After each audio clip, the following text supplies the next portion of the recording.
Oh my goodness, it's so great to see you all. We have so many people today. We have about 50 plus people, so that's great. Our numbers are growing, and thank you for staying with us. I'd like to open up with Mark. He is one of my two favorite artistic Well said. Mark, I just want to, Alex mentioned something last week, and I'm going to, once you talk, I'm going to ask you about that. But can you just tell us what was or was not going on in Tyson's when you decided to start this wonderful theater called First Stage? Yeah, it's kind of interesting is that I remember picking up Alex at the airport the first time I met him. Do you remember this, Alex? Absolutely, and, yeah. Drove you towards Tyson's, and of course I'm really nervous, and I'm trying to make an impression on him and trying to paint the best picture of Tyson's Corner as possible. So we're driving out of the city, and I didn't know if he knew how far Tyson's was from the city, but so we're driving out of the city, and I'm just sort of like filling him in with all these details and just sort of throwing all of this stuff out of how Tyson's was growing and becoming a city, and all these great things that were happening because of the metro and that sort of thing. And so I probably should have gotten paid to be It's a good tour. to bring economic vitality to the place. But yeah, well, nothing was going on in Tyson's Corner except for the technology back then. Really, that's the case. Is that I think the Fairfax County, and maybe rightfully so, but put an enormous amount of energy into its education system, which I think is probably one of the best in the country, and to inviting businesses into that area and trying to expand Tyson's Corner. But the one big element that was missing, of course, was the cultural element. There wasn't a museum, there wasn't a theater, there wasn't anything beyond the Cineplex over at the mall. And that was about it. And I was aware of that because I taught right down the street at Marshall High School. And I was aware that, apart from, Alex, you probably know some of these people, but Theater of the First Amendment, which was somehow an offshoot of George Mason University, that was really the only live theater in the county. And, I think I see a lot of old faces there, young faces from the old days that, know that, when we were trying to get permission to start a theater, we discovered that one of the reasons why there was no live theater is because the county was so worried about there being strip clubs. And so that was the big thing that stopped live theater from coming into the county. A big difference between that and Arlington County, which had so much going for it in terms of live theater. But to this day, I think Creative Cauldron and First Stage are probably still the only. Are they the only live theaters in the county now? We have Next Stop and also up there in Herndon. Oh, yeah. Wait, I didn't realize that was still in the county. Yeah, it's on the edge of it, but yeah. So still, a tough place for that reason, Sure. You talked about the fact that you were an educator at Marshall High School. Did that have anything to do with your wanting to start everything? Talk to me about that. Yeah, everything. And so I see Jane and Deb and Eileen there. So they all have been a part of the story from the beginning too. That once again, a lot of kids were graduating from then, and probably sadly for their parents, these kids were going off to major in theater in different places, and so I would sort of follow them around and go to New York City and Pittsburgh and a number of places to see them in plays. And once they graduated from college, they were still performing in like closets, these little, problem places and I thought to myself, they should bring all this talent back home. And that really was the instigation for starting this theater, was to get those kids to come back and to perform here. And so the First Stage idea, being a first professional stage for these young talents, was really sort of like the the beginning of this story. That's great, Mark. So I just have one more question before I start to ask Alex some questions. You said that the county was really worried about strip clubs. Yeah.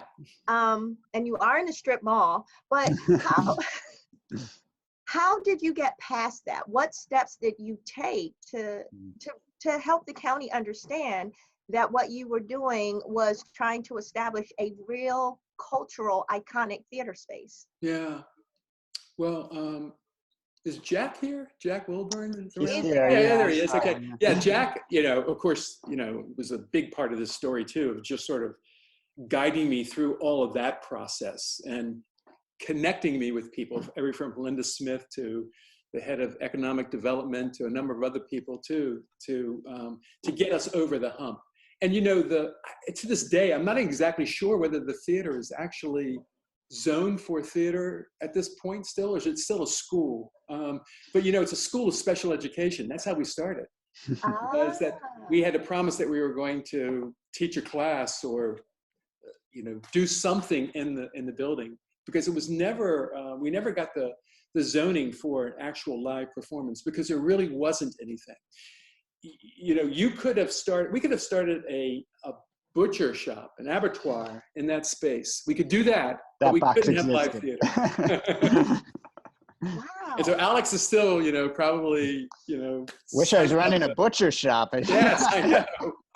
It's an idea for right now, Wow. Yeah. So, Alex, well, first of all, one of the things that I keep hearing, a recurring theme, are all the people that were involved in the beginning that are actually still a part of First Stage to this day. And I believe First Stage is coming into its 14th season. Incredible. Yeah. Thanks, So we have, Alex. well, thanks to you as well. I mean, you laid down the foundation. You're the founding artistic director. Yeah, So the best thing I did was get the first show up and to pass the baton to Alex. and it was great what you did, because a house built on a weak foundation cannot stand. That's right. Okay. And so that's now great. That's nice. I like that. I like that. For Alex, so are we still not an actual theater? For the last Better tell the months, employees, I've asked Alex. that question a Am lot. I going to come in off of quarantine and get arrested? those have been questions I've asked over the last couple months a lot, Dee. But, no, it is interesting because I remember that drive out with Mark in his truck, which, by the way, if I remember right, when Mark drove me after my interview back to the train station, I flew out and took the train back, and his truck passed the exactly 200,000 mile mark as we were driving. It was a big celebration, and also made you a little nervous. But it was, anybody who's ever done a job interview knows that you never know what to expect, and you sort of prepare for it. And the way that I did so was reading as much as I could, the website and all these things that were about, still spoke of the education element of the organization primarily, still spoke of it mostly being the first stage for the artists who were on it. And, I kind of came in ready to do this talk about how you be that bridge theater, what it means to perform to and for young people, what a company might do in those circumstances. And in that drive out from National to First Stage, I got sort of this great crash course from Mark on everything.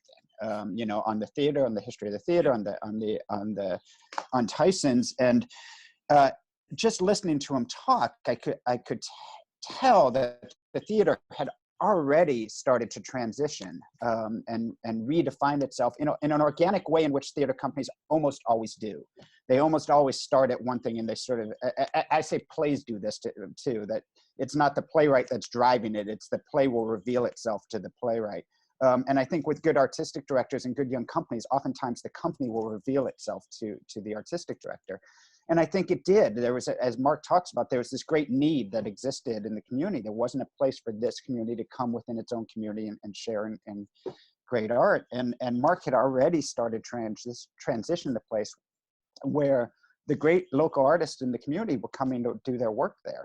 The only thing that hadn't really happened is that it had been spoken out loud in that way. And so I pivoted in my job interview. I met Marty was there, and I'm trying to see who's on the call now, but Lynn Barry was there doing this interview with me. And in talking to them, it was clear how much this company had really embraced the idea of becoming a theater that could house, that wouldn't have limitations on it, that had a ceiling that would allow it to do anything it wanted.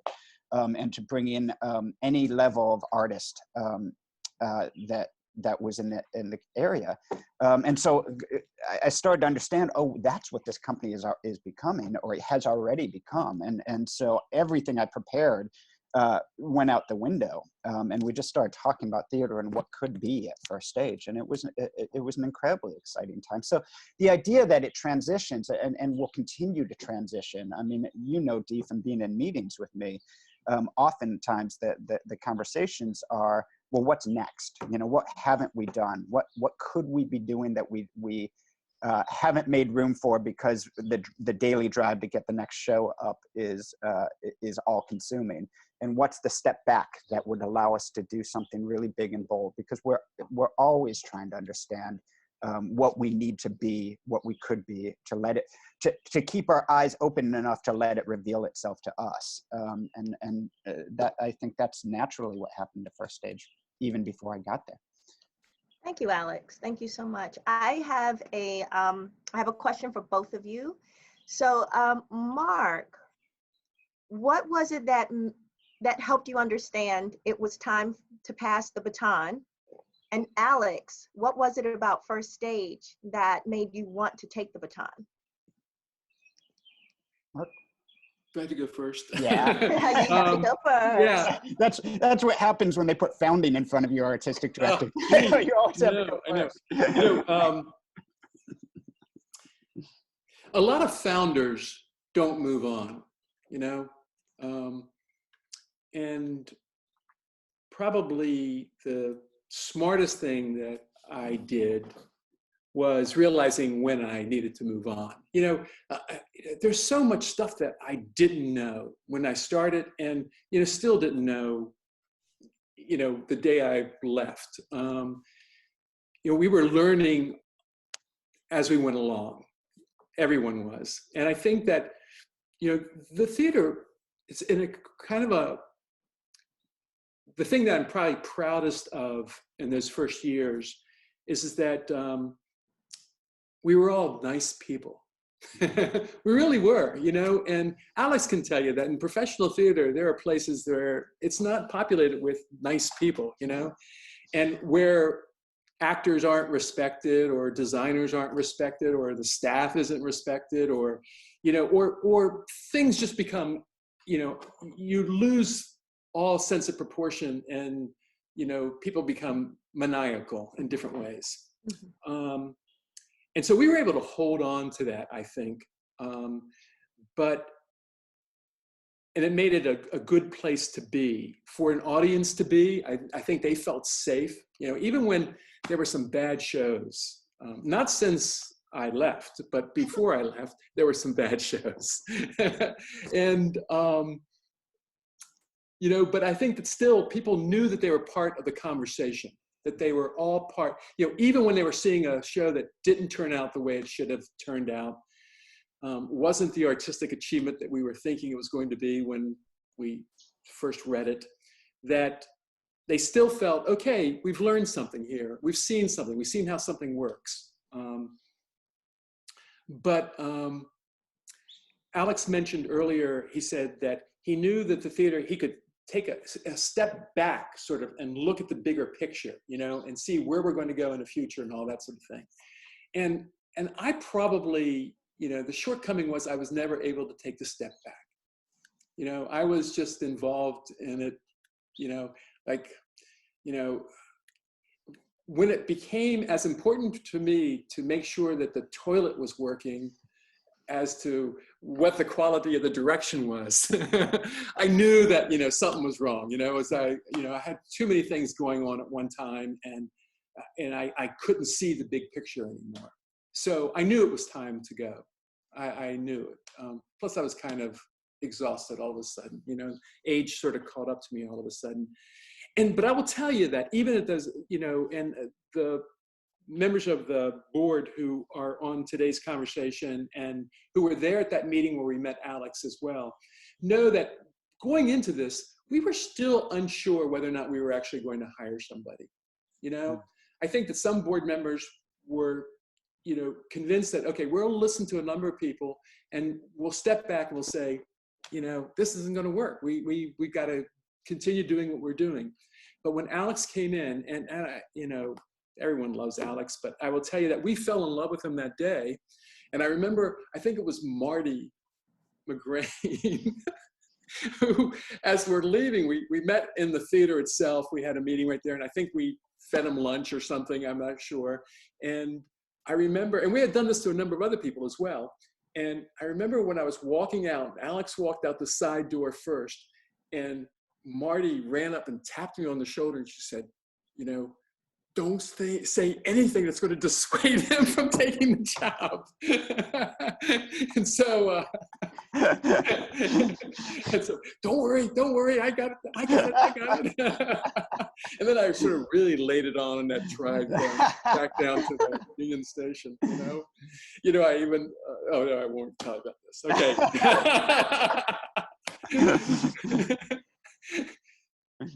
I will tell you this, okay? Yeah. Since we're all family now, okay? And it's been that many years ago, but, so we had a salary that we were dangling in front of him.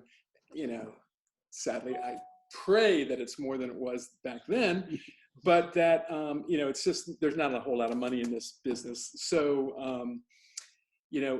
and I didn't want that to discourage him, especially since he was moving his family all the way from California here.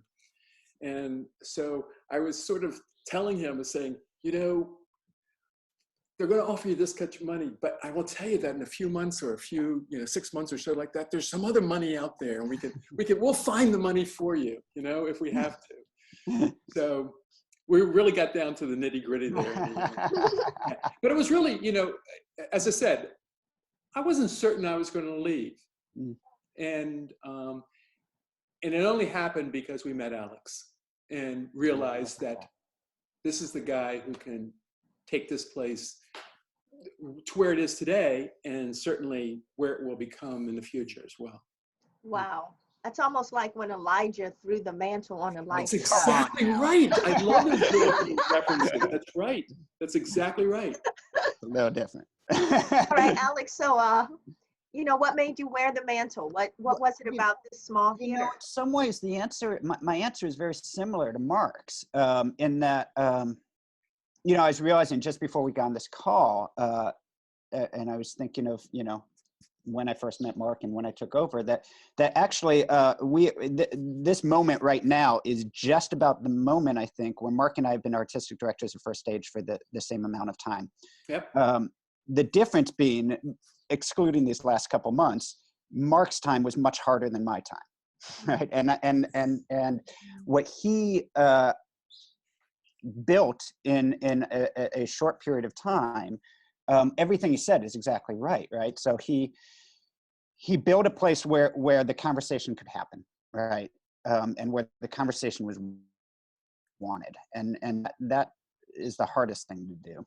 And then he built it with a spirit that, from board to him to staff to audience, was filled with warmth and community, and with this sense of joy in it, which he's quite right, doesn't exist everywhere. It doesn't exist many places. And you all have heard me say that that's the thing I'm most protective of at First Stage, and it's the thing that I didn't build at all. My job is to not screw that up. Right, that was there when I walked in, and we've been really fortunate to be able to keep so many of the people who built that spirit here, as well as find new people like Emily and Heidi and Deidra who embody that spirit and come in with a fresh wave of that spirit and embrace it. And that's if you ask me something that I'm proudest of our first stage, it's that at least where I stand, we haven't screwed that up yet. We haven't lost that energy, and we were able to find the team that would nurture and hang on to it in that way. But it's really rare for a company like that to exist, period. And then all of the things Mark said are true. The company had just sort of built that foundation, but there was so much ahead in all senses. There was so much, I wasn't walking, Mark's right. I took over for a founder once before. In a very different situation where she'd been there for 40 years. And it was a much different experience because so much of those first few years are just sort of deprogramming the mind from this is how we do it. This is the way it can be, the only way it can be. I walked into first stage and the question had always been, what can it be? It was never this sense of like, this is the only way it can be. We know we've done it this way. And so there's all across the board, there's this forward looking momentum. And Mark's right, driving me around Tyson's, there weren't a lot of the high rises that are surrounding the theater now, but there were a bunch of cranes, right? They were starting to be built there and they were everywhere. And you could just see both a theater and a community that were looking towards the future. And it was, I had been given enough that I wasn't starting it from scratch. I was starting it with an incredible base. I was starting with somebody who had real wisdom on how things worked there, right? And I was starting it with a history of great work and being in that conversation, which is really the harder part, right? Like the harder part is not making great art is really hard, but creating a community that's interested in being in the conversation is the harder part, right? And that existed already. And so we could explore that and build off of that. That kind of situation is a once in a lifetime situation. Now, it doesn't have certain things that walking into taking over a company does have. It didn't have, not only was the salary maybe, a scary number, but it wasn't guaranteed it was actually going to be there either. Things, and not because of anybody having done wrong, because it was a 6-year-old small company. And the difference between having that money and not having that money is razor thin. It's always, frankly, razor thin, but it's really razor thin at that point in a company's career. So you knew that you weren't walking into a company that had a big operating reserve or an endowment or a history of paying an artistic director, much less a staff. But you could see why it should have that and why it would have that. And to be a part of building that. I remember Mark dropped me off at the train station, and back when Union Station had that bar in the center of it all, I sat down at that bar and I ordered a beer and I called my wife, and this was always like a thing of, we'll see what it is. And I said, so what do you think about moving to Washington? And we had at that time, I think it was, a 5-month-old, 6-month-old. And that conversation began before I got on the train that was taking me back to New York that day. And it was one of the great choices I made in my life. Wow. Certainly two very incredible men. I don't want to speak for the staff, but I'm sure I do when I say that it's a great place to work. It just is still filled with love. Mark and all the founding members and board members of First Stage certainly left a spirit and an energy of love and kindness. And this is my story, and I'm sticking with it. I always say when I found First Stage as an actor, I had no idea where I was going. I didn't understand why I was on the Beltway for 25 minutes. You got there in 25 minutes? Well, because there was no traffic. I had a nighttime appointment. Why I had to pay a toll to get there, because the only thing I knew about Tyson's Corner was Tyson's and Tyson's 2.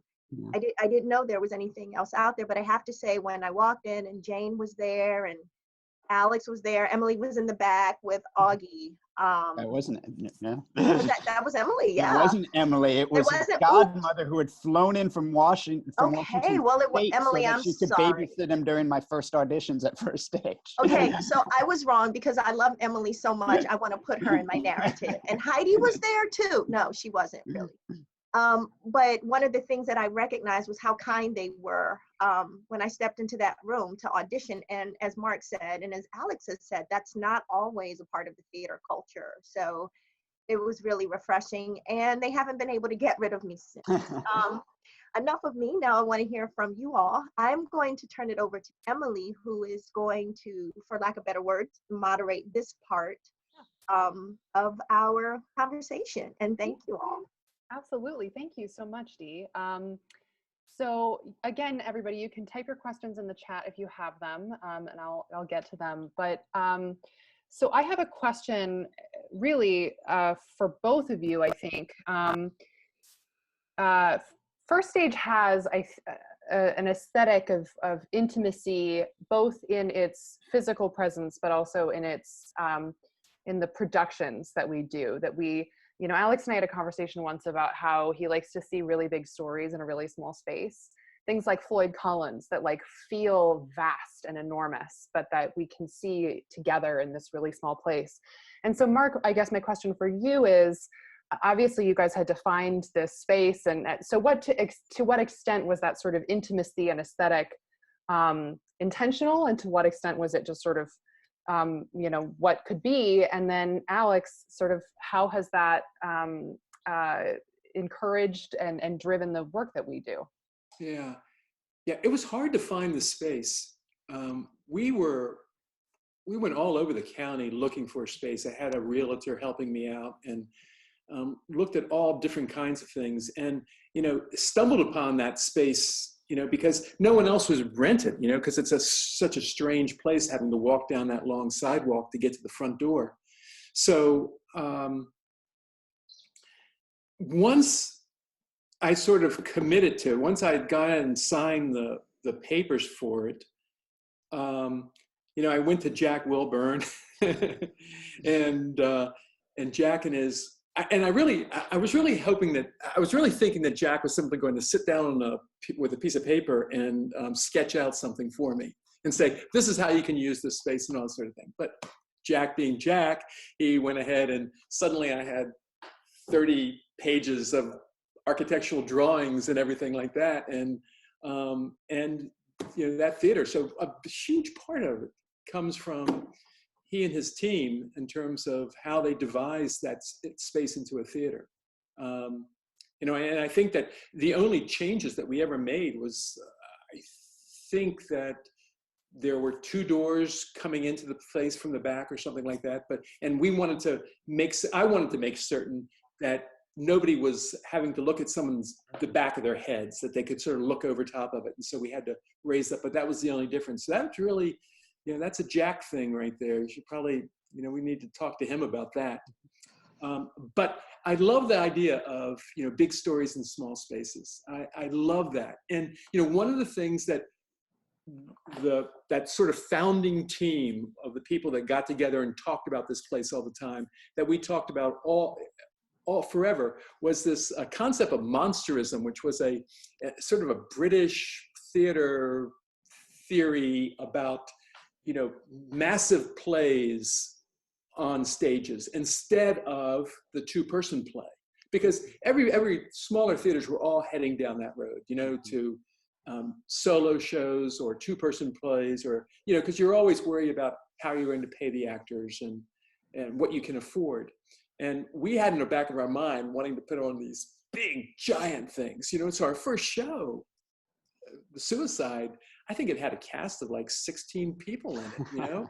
It was massive, and it was one of those big shows, and it surprised people when they came over the hump, you know. We walked up those stairs and came into that theater. Suddenly there was this massive set right in front of them, and that's been the case all along, you know. And I think Alex and I share that same idea, because I think I've only missed one play there in a year since I've left, but every other set has been one of these big monster sets almost, you know, these big things that are surprises that sort of engage the audience immediately, that are all part of it. And I want to say something about the people in the front of house at this point too, is because I always try to make the point say that the show starts as soon as someone walks in that door right there. And, you know, I was always talking, whoever was handling the box office and, you know, who was, you know, helping us usher people in and all that sort of thing, saying, you know, people have to feel like they're a part of something immediately. I never made it to the sidewalk part. Never figured that part out. But we did for the door, but the set was all part of it, you know? And so it was a big story in a small space. I'm going to use that again and again. That should be the theme underneath of the our tagline. Yeah, the tagline, really. I love it. Yeah, no, it's true. You know, so I did not get to see a show at First Stage before I worked there, but my interview was on the set of Bat Boy, which was to open. That's right. I think I came down. I was doing a show up in New York, so I think I came down on a Monday, so it wasn't running when I was there. But Bat Boy was there, which was this spectacular set in this intimate house, and it really. It's amazing how these things line up sometimes. You know, I've spent most of my career really loving theater that connects on that visceral, immediate, intimate level. And you know, did lots of theater in small little weird little spaces in New York and Chicago and Los Angeles, and those were the projects that I loved most. And you know, did things, you know, I've done a show in a ballpark where you're in the bathroom with, you know, it's like, you know, those things where the actor, there is nothing between you and the actors. But to understand that doesn't remove design from the world. That does, one of our greatest tools as theater makers is design. And there's a lot of pressure, I would say, when you're a director and sort of building your career, to sort of abandon that world towards the larger stages, the big regional theaters, and even off Broadway and Broadway. And I had often felt that pressure and often resisted that pressure. And when I sort of intersected with First Stage, was really at a point where I wasn't, I mean, I was sort of being set up to go down that road if should I want to. And I was thinking, well, maybe I should want to. You know, there are resources, there are opportunities here. It is how you get known. And I think my intersection with First Stage happened at the exact right time. And I also, you know, I had some great people who gave me advice. You know, a professor of mine in grad school at UCLA actually sat me down and walked through the economics of it all with me and said, you know, this is what you get paid at a theater like Arena, and that check sounds enormous.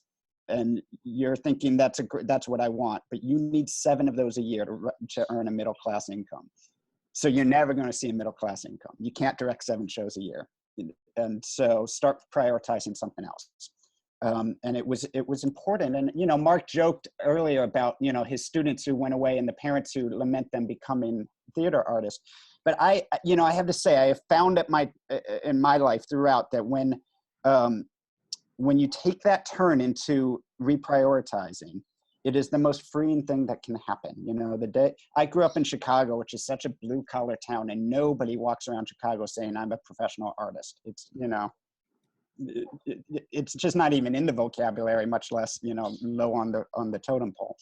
And that saying that out loud took me years and years. And then when I could, it was the most freeing thing that could happen. And then when I said, oh no, I want to be in a place like this that's having a long conversation in the community and creating work like this, it was the most freeing thing to happen. And frankly, even when I came to First Stage, I hadn't fully thought myself as having gone there. I still thought, well, I can still freelance on the side at some of those larger theaters. And I had a life change that sort of removed that possibility from me. And boy, is it freeing to not think like, oh, I should pursue this thing I don't really want because everybody tells me I should really want it, and be able to connect with what does matter to you. And First Stage sort of has all those pieces. And forever, I mean, the board knows this. I mean, since the day I got there, when we talked about what could be, what a new space could be, what 20 years from now could be, there are things that I sort of make sure we say out loud and draw the line at, that bigger isn't better.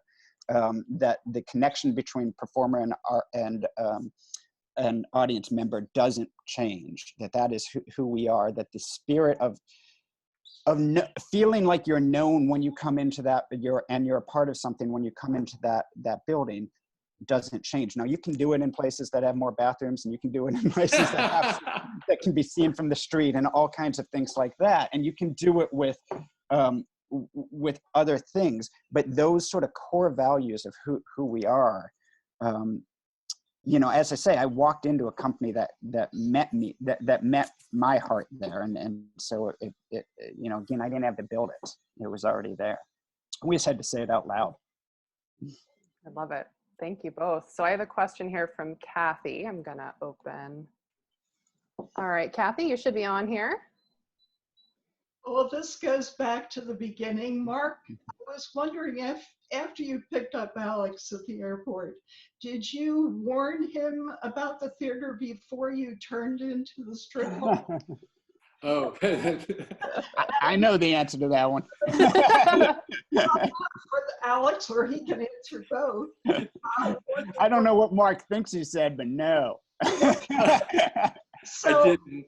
I wondered what your first impression was. No, I mean, I joke about this all the time, that so I've always had this sort of weird romanticism of DC to start with. I mean, strangely, my first job in professional theater was at the Studio Theater in DC. I didn't live here at the time. It's a long story, but I spent a summer in DC 20 some years ago.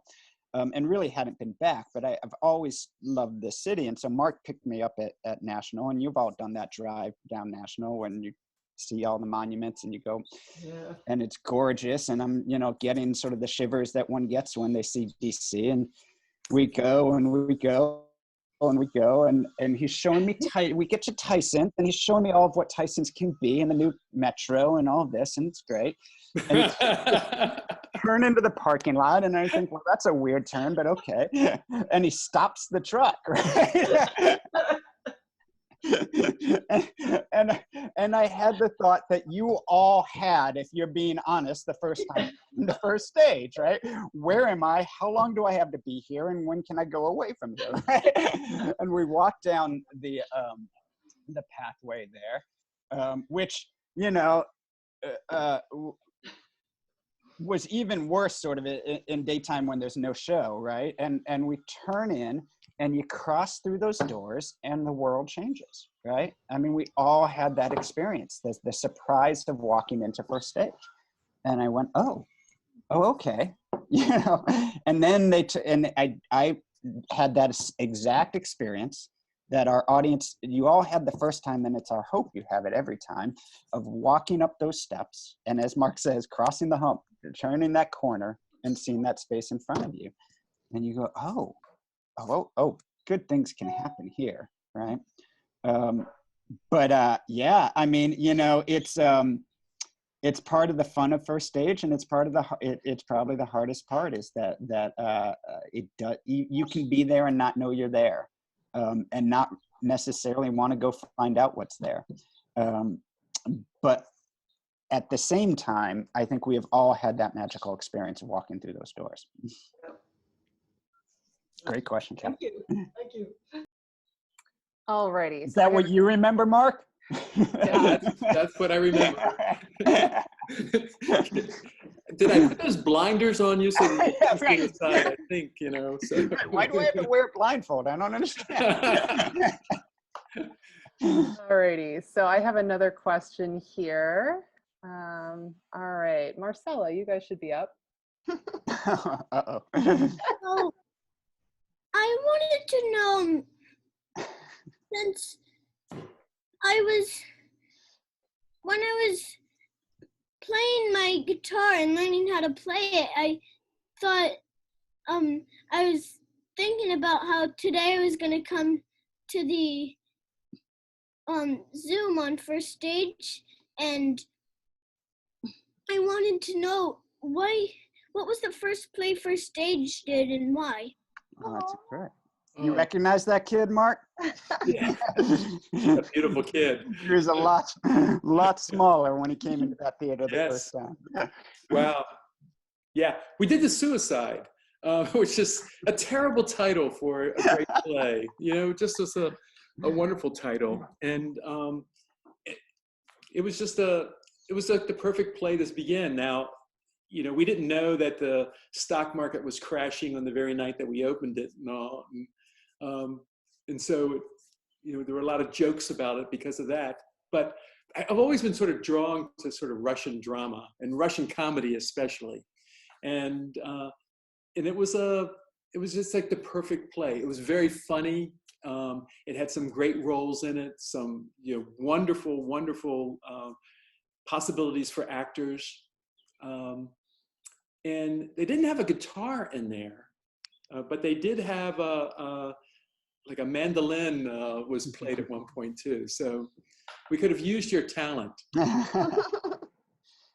First shows are kind of amazing that way, right? So my first show at First Stage was Take Me Out, and Mark had programmed where I got hired in sort of the season planning cycle. Mark had programmed about half the season, and then we did the other half together. And Take Me Out was already programmed, and Mark told that was one of the ways I knew it was a company I wanted to be. Is you look at what they've done and what they're planning on doing, and does that match what you? And they asked me what I liked. And I loved Take Me Out, and I thought it was a really important time to do that show. And I remember after I don't know if you remember this, Mark, after I got hired, Mark called me and he said, look, we're supposed to start with Take Me Out, and I think you should change that. And I said, why? And he said, I don't know. I think it might be a controversial show, and, you know, I didn't program it for it to be your first show and for you to sort of walk into that.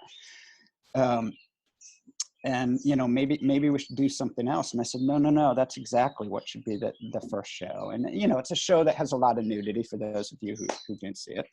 But it's a beautiful show, and it was the right time to do the show based on what was happening around the world at that time. And I always talk about that show being the lesson, right? Because that show was a gorgeous show that sold really well for us, that many of you still talk to me about all the time. And to me, it was so important to be able to say, oh, okay, if we deliver the big journey, there's no limitation on what can exist in this space. That any preconceived notions of what can happen don't exist. And it was so important for it to be my first show at First Stage. And likewise, the first show I directed was Good Counselor, and I met Deidra on that audition, and it became a, you know, what I hope would be a lifelong relationship, as well as everybody in that cast. I mean, that and that design team is, you know, we have a board member who designed the light. Now he's a board member. Our lighting designer for that show became a board member for us. So it just becomes, it's kind of amazing the way those things line up sometimes. That's awesome. I have a question here from Robin. All right, Robin, go ahead.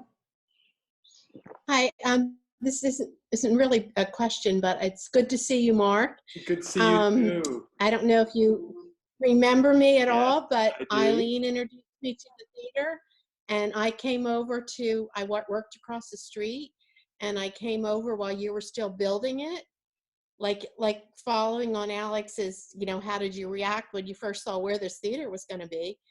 And you showed me all around it and what was happening and what was being built. And I have been just a regular ever since. And thank you. It's so it's good to see you. And I just wanted to say, you know, thanks for starting the theater. And you know, it's good to see Michael on. I saw Michael Mandel on the line.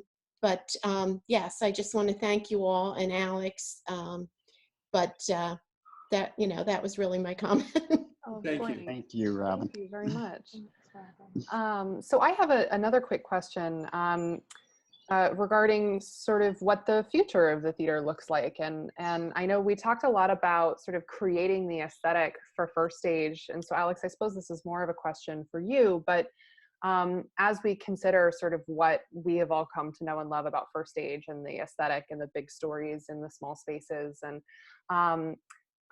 sort of how do you envision, will anything change about what we know and love? I know there's still a lot undecided, but in terms of like sort of what you're gonna sort of make the pathway for the future space and for the future First Stage, like will it change or not?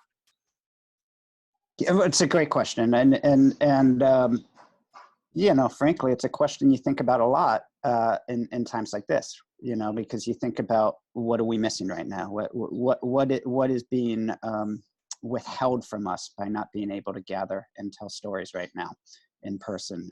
And you know, frankly, there's a lot of emergency crisis that we're doing right now, but there's also a lot of time where we have a time to step back and say, okay, well, what really matters? Because we're going to have to make choices, and who are we, and who are we going to be, and who are we going to be when we open again, and what's the world going to be like when we open again? And those are complicated questions, and there's no good answers. But you know, the answer to your question, Emily, is sort of both yes and no. Yes, we'll change. I mean, that's you know, where I started this, right, is that we're always looking at what can we do to make sure that we're challenging ourselves, that we're always fresh, that we are always looking at who we haven't had impact in, or how we can have more impact, and what are the big dreams? What are the new big dreams? And the second that I don't feel like I can ask those questions or in a position to hear the answers to those questions, or definitely the second that I should not have the job, right? And there may come a time where I don't hear those questions very well, and I only hope that I recognize it well enough to step away when that happens. But when you make those decisions, because it's not that there aren't good ideas, it's which good ideas do you go after. The question becomes, how do you know they're the right ideas? And that has to do with hanging on to the core values of who you are and the core mission of who you are. And so as we look to the future, might it involve a new space? It very well might. But when we talk about that new space, we talk about hanging on to who we are in that new space. What does that look like? How does that intimacy continue? How does that relationship continue? How are we able to deliver the kinds of shows that people expect of us, while maybe opening up opportunities for something else? How do we make sure we're bringing in a new wave of voices while honoring the people who built the place? These are the constant conversations, and it's why it's important that we do have a sense of mission and core value and sort of aesthetic, because otherwise you're lost in a void, and you can lose turns all the time. One of the things that the board and the staff have heard me say, especially when I first got there, are what are the things that you won't do for $5 million, right? Because usually we talk about programming from a place of lacking, right? We don't have resources, we can't do this, we don't need this, you know, I wish we could, but we can't afford X, Y, Z. And I always say, well, what if you had everything? What wouldn't you do? You know, what is so fundamentally not you that there's no amount of security and everything else that would be worth it? And I think those are really valuable questions for us as well. So yeah, we will change, and there's some exciting things on the horizons that I think we're not quite ready to say out loud yet. But the core of who we are, which again, my job's not to screw that up. I didn't build that. That's Mark. But if I've had any success at First Stage at all, it's because I haven't screwed up the part that Mark built. And that remains, you know, one of the core values, right? Don't screw up the good stuff, and that's something that we are constantly making sure that we're articulating and thinking about. Awesome, thank you. I'm going to open up Eileen here. Eileen. There she is. Hi, Eileen. Hi, Eileen. I'm really enjoying this, and I just wanted to show Augie, so make sure Augie's sitting. You see it? That Oh, wow. for the first show, the suicide that you asked about. Wow. Wonderful set. Mark made these photos and framed them for a bunch of people in the early days, and I proudly keep it on my wall. I held it up briefly before, and then I thought Well, no one knows what I'm holding up. Thank you so much, Eileen. We really appreciate that. I mean, talk about ambition, right? Like, not just to build this theater when there is no theater in the community and to build it in the strip mall and all of that, but then your first show is a 16-person show with a set that looks like that. And I have to, so this is the story that I wanted to tell and I forgot to tell earlier is, again, most of my stories are about being in Mark's truck. And so when he's driving back, after the interview, and I've gotten excited about this, right? And he says to me while driving, you know, whoever the new artistic director is, I don't want to be artistic director. I don't want to get in the way of that. I don't want to do a lot of stuff. But the thing that I really, you know, would love to still kind of do is I'd still like to sort of help build sets. And I thought, oh, okay, because, you know, I'm an artistic director and most of them have the technical abilities that I possess, right? Which is nothing. The designers keep you out of the room and the carpenters keep you out of the room as much as possible. And I thought, all right, well, I'm going to have to figure out what the script is to have a conversation with the tech director about, this is Mark, make him feel like he's doing something, but don't actually do anything. Right? And then I discover, no, Mark could be the TD of any theater in the country. He's got this incredible skill set. So then it becomes, how do we not let Mark ever leave? And how do we get him to build it? We were just joking right now, actually, before you all got on. Mark was talking about this picture in the Post of restaurants that have built, are having these sort of greenhouse pods that people have dinner in. And he said, so is this what you're going to do for theater? And I said, yeah, and you know who's building it, right, Mark? I love that. That's awesome. So we have just a couple more minutes, but I have a question from the Lunds here. So I'm going to open up Marcia and Adrian. Just give me a second. Oh, it's just not letting me. There you go. You guys are on. Oh, hi there, Alex and Mark. It's great to meet you, and sort of virtually, I guess. Yes. Marcia and I are kind of newbies to this first stage family, and I think what really struck home for me from your opening comments, Mark, you and Alex, was just how much this was a community family kind of thing. And we've very much felt included in that family since we started, partly due to Howard and Elaine, obviously, but what I'm struck by is we've got a lot of people in McLean and Tyson's who don't realize they have this community asset. And we've got a lot of new people coming. And so I guess my question is, any suggestions? How do we reach out to these people and let them know that this family is there, that this is a part of their community and should be something that they're proud of?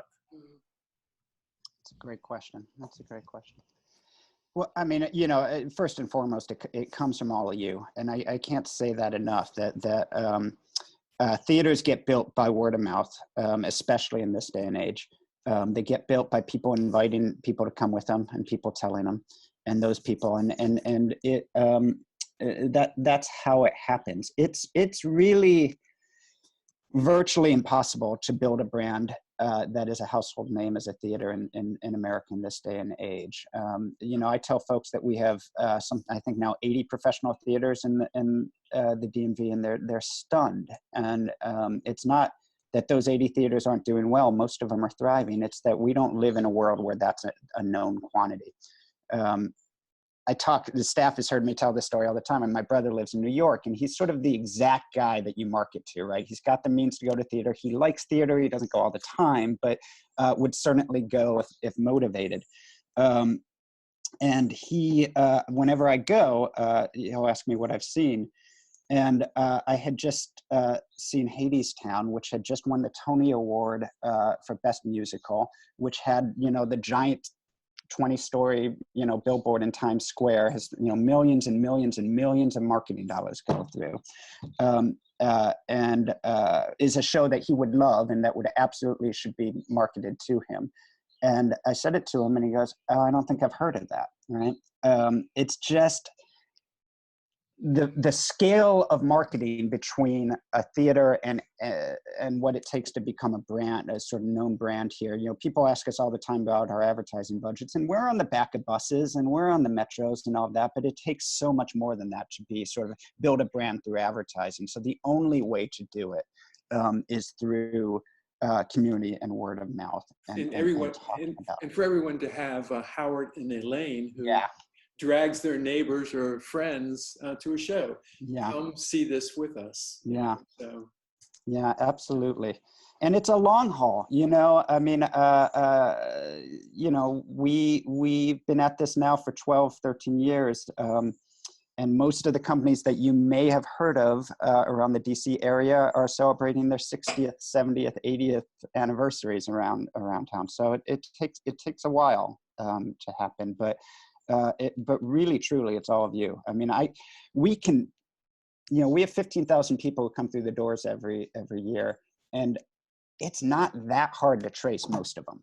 You know, we can sort of see, oh, they were brought by this person who brought this person who brought this person who Eileen brought. It always comes back to Eileen, but it's, you know, it's this, we can almost sort of see where they came from. But isn't that amazing that that 50 to 60,000 people walk down that sidewalk to see a play? 15 to 16, yeah. Oh, yeah. did you say 15 to 16? Yeah. Oh, okay. We can't get 16. But still, isn't it not absolutely amazing that all those people are coming down that sidewalk? Mm-hmm. Yeah. Fills my heart with joy. So I think, and I'm sorry, Dee, I'm going to sort of snatch your moderating duties, but we're reaching our end of our time here. And I just wanted to shout out a couple of people that are on this call that, you know, are very vital to the reason we're all still here talking about it. We've got on this call today, we have Deb and Kay, Deb Curry and Kay Raza. We have Jane Kalbfeld. We've got Eileen Mandel. We've got Carol Powell is on the call. So I just wanted to shout out a couple of people who are also, and I've missed a ton, I'm sure, because I'm sort of moderating this chat and trying to keep everything together.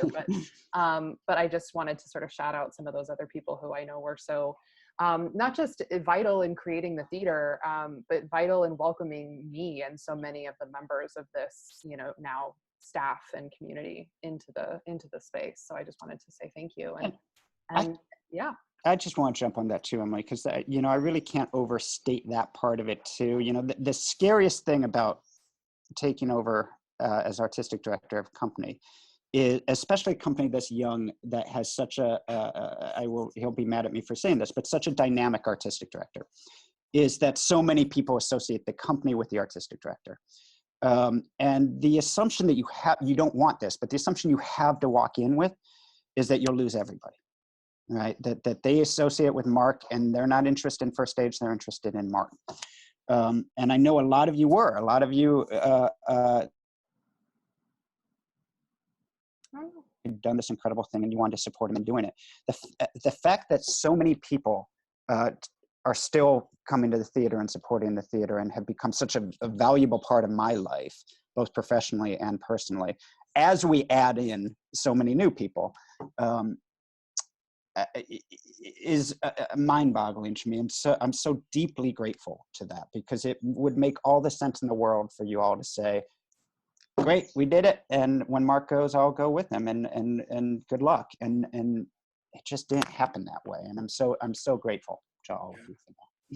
That's fantastic. And another person I forgot to shout out who is responsible, I think, for about half of that 15,000 is Joan, who's our PR and connection maker person. So I forgot to shout that out as well. But anyway, Dee, I'll let you. Adrian, if you want to know, you can get advice from Joan, who literally grabs people from the arm and drags them to the theater. Yeah, it's more of like a hostage situation. It works. Anyway, Dee, I'll let you close this out. Thank you. Well, we just want to thank you, Emily, and thank you, Mark, and thank you, Alex, and to all of our board members and all of our founding members who are on this call. We are so grateful to you.